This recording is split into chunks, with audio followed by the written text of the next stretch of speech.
Ma question, c'est à partir du moment où le président des États-Unis, on l'avait vu, avait dit si Bachar el-Assad utilise les armes chimiques contre la population civile, nous interviendrons. À partir de ce moment-là, le monde attend des représailles. Michel Collomb, comment vous le réglez, vous, ce dilemme?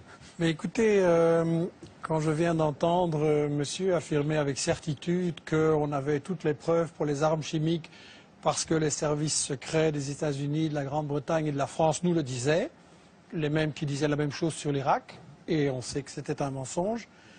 Je pense que, bon, moi qui suis les guerres et la propagande de guerre et la désinformation depuis 20 ans, tout ce que je viens d'entendre, là, ça en fait partie. Et je voudrais rappeler cette phrase du Premier ministre britannique Lloyd George. En 1914, il disait « Si les gens savaient à propos de la guerre, elle serait arrêtée tout de suite, mais les gens ne savent pas et ne peuvent pas savoir. » Et cette 20 années d'études sur les guerres et tous les prétextes de ce genre et tous les mythes qui ont été fabriqués comme ça m'ont amené à penser qu'il est très important que les gens qui nous regardent et qui nous écoutent réfléchissent que dans chaque guerre, on applique ce que j'ai intitulé les principes de la propagande de guerre. On ne peut pas évidemment dire qu'on fait la guerre pour le pétrole, pour le gaz, pour le fric, etc.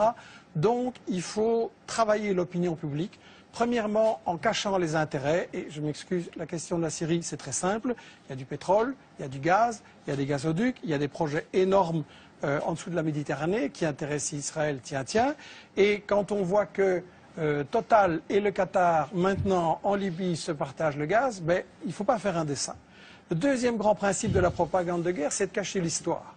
Et la France se pose en donneuse de... Enfin, la France d'en haut se pose en donneuse de leçons. Il ne faudrait quand même pas oublier que le colonialisme français a bombardé les Syriens en 1945 pour les empêcher d'acquérir leur indépendance, a pratiqué et organisé la division de la Syrie, notamment sur des bases religieuses, et puis que toute l'histoire de la Syrie, depuis qu'elle a résisté à Israël, ça a été le travail des États-Unis et d'Israël pour affaiblir et briser la Syrie.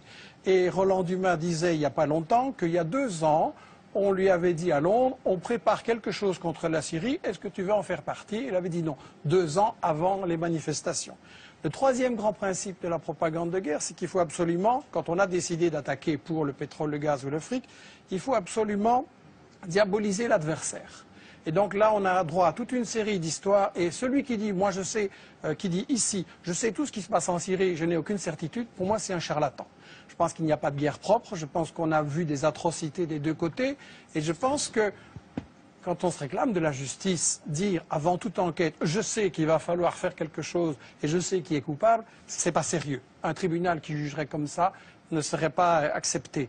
Sur la question des armes chimiques, c'est évidemment intolérable. Je voudrais juste poser la question à ceux qui connaissent bien les États-Unis. Quel est le pays dans l'histoire qui a le plus utilisé des armes chimiques, biologiques et bactériologiques? Sinon les États-Unis, avec 250 kilos d'armes chimiques balancées sur le Vietnam, et maintenant encore des bébés qui naissent comme des monstres, et dans toute une série d'autres pays. Donc si Obama trouve que les armes chimiques c'est intolérable, il ne doit pas aller très loin pour punir les coupables. Le quatrième grand principe de la propagande de guerre, c'est qu'il faut toujours se présenter comme défendant les victimes. On fait toujours des guerres soi-disant humanitaires. Mais là, la mèche a été vendue hier ou avant-hier, je ne sais plus, par Bernard Kouchner, qui est un pro-interventionniste, et qui a dit devant une télé française, bien sûr que le but c'est de renverser Bachar el-Assad, mais il faut un habillage diplomatique.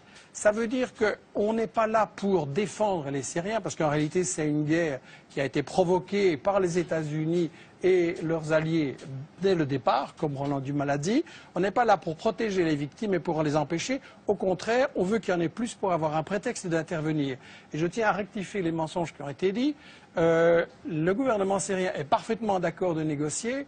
Et ce sont les États-Unis, la France et le Qatar qui ont dit non, on ne négocie pas, on veut gagner militairement sur le terrain. C'est-à-dire que Bachar el-Assad a dit qu'il voulait bien négocier. Oui, tout à fait. Et le cinquième et dernier principe de la propagande de guerre, très brièvement, c'est qu'il faut monopoliser le débat et empêcher les opinions adverses. Et donc, on a dans les médias français un alignement sur cette propagande que vous avez montrée là au début. Et quand M. Hérault s'amène en disant j'ai la preuve sur les armes chimiques et qui commence par répéter dans son discours pendant des minutes et des minutes tout ce que tout le monde sait et que personne ne nie, et puis qu'à la fin il dit les services secrets m'ont dit que c'est Bachar, il n'y a aucun journaliste pour dire oui mais les preuves un peu sérieuses s'il vous plaît. Et donc quand on voit des gens comme Fabius, comme Bernard-Henri Lévy, comme Hérault ou BHL, qui viennent avoir le courage de bombarder, mais pas le courage de débattre devant des gens qui connaissent le dossier et qui ont les arguments contraires, il faut quand même beaucoup se poser la question. Et j'insiste sur cette question des 5 principes de la propagande de guerre, parce que, et ce sera ma conclusion, l'année prochaine, vous risquez peut-être de m'inviter sur l'Iran, ou sur l'Algérie, ou sur le Venezuela, ou le Congo, ou l'Érythrée, ou le Zimbabwe, et ça va être chaque fois la même comédie, chaque fois avec les mêmes arguments. Il n'y a pas de guerre vraiment humanitaire, il y a toujours des intérêts pour le fric, il y a toujours des intérêts pour les matières premières, et il est temps quand même qu'on se dise, si on veut une humanité solidaire et mettre fin aux guerres, il faut voir qui provoque ces guerres.